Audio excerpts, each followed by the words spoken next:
ازيكم عاملين ايه؟ يا رب تكونوا بخير. النهارده هتكلم معاكم عن حاجة مهمة جدا لكل واحدة فينا، وهي ازاي تبقي أنثى صلبة. بس قبل ما نبدأ اعملي حاجة بتحبي تشربيها واقعدي في مكان هادي ومريح وتعالي نسمع سوا. في البداية كده عايزين نفرق بين حاجتين مهمين جدا. مش معنى انك تكوني أنثى قوية أو صلبة انك تكوني قاسية وتتخلي عن أنوثتك. بالعكس، الصلابة الحقيقية أو القوة الحقيقية هي انك يكون عندك توازن بين رقتك وقوتك، وتقدري تواجهي أي صعوبات في حياتك من غير ما تفقدي جمالك الداخلي أو الخارجي. الأنثى الصلبة مش شخصية بتتكسر بسهولة. الأنثى الصلبة هي اللي عندها ثقة في نفسها وبتعرف تقول لأ عند اللزوم. وخليني أقولك على سر، لو عايزة تكوني أنثى جذابة أو قوية أو كاريزما، السر كله في ثقتك بنفسك. الثقة في النفس بتدي طابع خاص كده وليها جمال وجاذبية محدش بيقدر يقاومها. فالأنثى الصلبة أكيد عندها ثقة في نفسها وبتعرف إزاي تحافظ على حدودها بكل حب واحترام.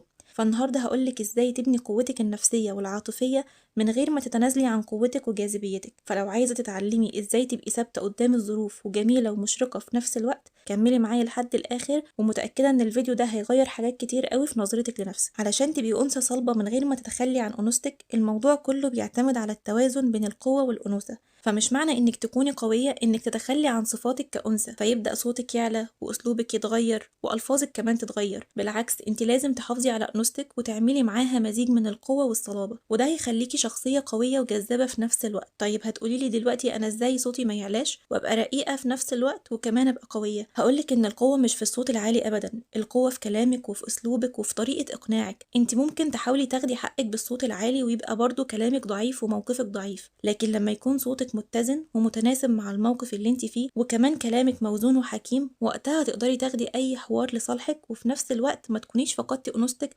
واحترامك لذاتك. وزي ما قلتلك، ثقتك في نفسك هي اهم سر في الصلابة النفسية، وانك تكوني عارفة قيمة نفسك وعارفة انك تستحقي الاحسن. الثقة مش معناها الغرور ابدا، لكن معناها انك مش محتاجة تثبتي لاي حد اي حاجة. واعرفي كمان ان قوتك بتيجي من ايمانك بنفسك ومن ايمانك انك مميزة وجميلة وتستحقي الافضل دايما. علشان كمان تكوني انثى صلبة نفسيا لازم يكون عندك حدود واضحة، يعني تكوني شخصية بتعرف تقول لا لما اي حاجة ما تتوافقش مع قيمك ومبادئك او حتى مع راحتك النفسية. لان لو ما كانش عندك حدود صحية، عمرك ما هتقدري تحسي بالقوة أو الصلابة، لأن في الغالب كل حدودك النفسية والعقلية والوقتية كمان هتكون مخترقة من الناس اللي حواليكي. فإذا انتي مش قادرة تحمي حدودك ونفسك، هل هتقدري تكوني أنثى صلبة؟ ما اظنش أبدا. فعلشان كده لازم يكون عندك حدود بتدافع عن مبادئك وبتحميكي كويس قوي، وفي نفس الوقت مش بتأذي أي حد حواليكي. ولما تعملي حدود لنفسك، خليكي رحيمة ولطيفة وواضحة كمان مع نفسك ومع الناس اللي حواليكي. عبري عن نفسك بهدوء ومن غير عصبية. الأنثى الصلبة كمان بتعرف تتحكم في مشاعرها، بحيث إنها مش بتسمح لأي حد إنه يستغل مشاعرها ضدها. حتى لو كانت عندها مشاعر لشخص معين والشخص ده بدأ يأذيها نفسيا، هي عندها القدرة على إنها تتحكم في مشاعرها وما تسمحش لأي حد إنه يأذيها نفسيا. عندها كمان ذكاء عاطفي، فبتقدر تعبر عن نفسها في الوقت المناسب وبالطريقة الصحيحة. وبالمناسبة، لو عايزين نعمل فيديو عن الموضوع ده اكتبولي في الكومنتات. الأنثى الصلبة مش متسرعة أبدا، فلو اتضايقتي أو زعلتي خدي وقتك مع نفسك الأول، وخدي نفس عميق ورتبي أفكارك وفكري كويس جدا الأول وبعدين ردي. خليكي حكيمة وكوني هادية وواثقة من نفسك. اتعلمي تكوني قوية بأسلوب أنثوي، مش لازم زي ما قلتلك يكون صوتك عالي أو شديد علشان الناس تحترمك. قوتك في كلامك الراقي وأسلوبك المهذب وتعاملاتك الذكية. وطبعا كل ده مش بنتولد بيه، ممكن بالفطرة يكون عندك شوية مهارات من دي، لكن لو ما عندكيش عادي، اتعلمي وحاولي وجربي واشتغلي على نفسك، ومع الوقت هتقدري تكتسبي أي صفة انت بتحبيها. لأن العلم بالتعلم والحلم بالتحلم. أي حاجة عايزة توصلي لها في حياتك ابدأي اتدربي عليها وحطيها في دماغك، ومع كتر التكرار مهما كان الموضوع صعب هتقدري عليه. أوعدك بده. وخليكي عارفة إن الناس دايما بتحب وبتنجذب للشخصية الحازمة والصادقة واللطيفة كمان في نفس الوقت. الميكس ده عمر ما في حد سوي في الدنيا هيقدر يقاومه،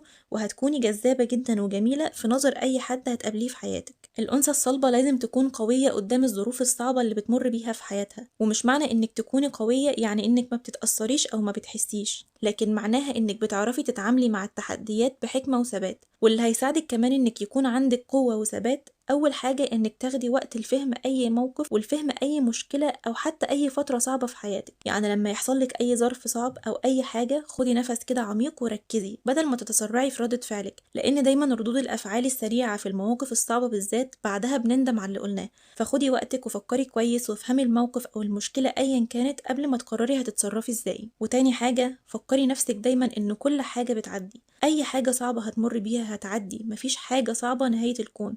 لأن بطبيعة الحال كل مر سيمر، حتى لو حاليا الموقف صعب جدا، بس صدقيني دي مرحلة وهتعدي زي ما في قبلها كتير عدى. وفي كل مرة كنا بنقول لنفسنا لا المرة دي أصعب مرة ومش هتعدي، بس سبحان الله كل صعب بيعدي برحمة ربنا بينا. وبالعكس كمان كل موقف أو ظرف صعب بيقويكي أكتر وأكتر، فخلي عندك القناعات دي دايما.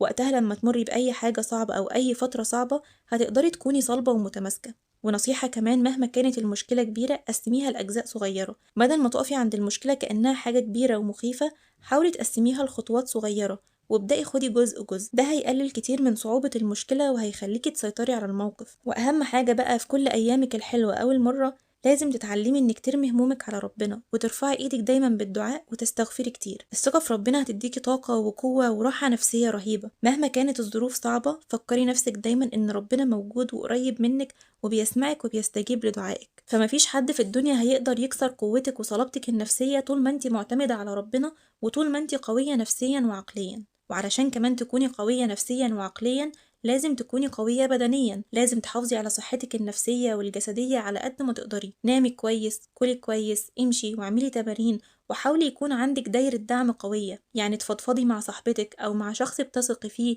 وانت عارفة ان الشخص ده هيقدمك خطوة لقدام مش هيهدمك نفسيا. الدعم النفسي مهم جدا، ولو مريتي بأي فترة صعبة هيخليكي تقفي على رجلك أسرع بكتير. دايما ركزي على حلول المشكلات زي ما قلتلك، مش على المشكلة نفسها. ممكن تسألي نفسك سؤال، ايه اللي اقدر اعمله دلوقتي علشان احسن الموقف، وابدأي انك تنفذي الحلول البسيطة اللي وصلت لها. حتى لو كانت حاجة صغيرة على حاجة صغيرة هتلاقي نفسك قدرتي تحلي المشكلة وتتخطي اي حاجة في حياتك مهما كانت. وفكري نفسك دايما بالمواقف الصعبة اللي مريتي بيها قبل كده وانها ما كانتش نهاية الطريق زي ما انت كنت حاسة. ده هيديكي دفعة معنوية كبيرة وهيخلي عندك مناعة نفسية ضد اي مشكلة وضد أي فترة صعبة في حياتك. كلنا بنقع وبنقوم، ولولا الوقعات دي عمرنا ما كان هيبقى عندنا قوة أو صلابة. فاحمدي ربنا على كل حاجة صعبة لأنها بتقويكي، وافتكري إن ممكن تكوني دعيتي ربنا في يوم من الأيام إنك تكوني قوية أو إنك تكوني شخصية عندها كاريزما، فرزقك بمواقف صعبة علشان تقويكي وعلشان تتعلمي منها.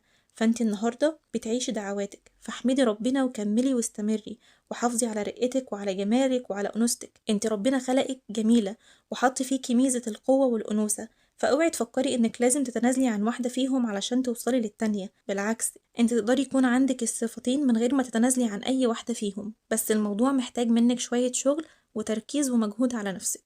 وبكده نكون وصلنا لنهاية الفيديو النهاردة. ما تنسوش اللايك والشير والسبسكرايب، ولو أول مرة تشوفي فيديوهاتي اكتبيلي تعليق جميل زيك عشان أتعرف عليكي، وأشوفكم على خير في فيديو جديد. مع السلامة.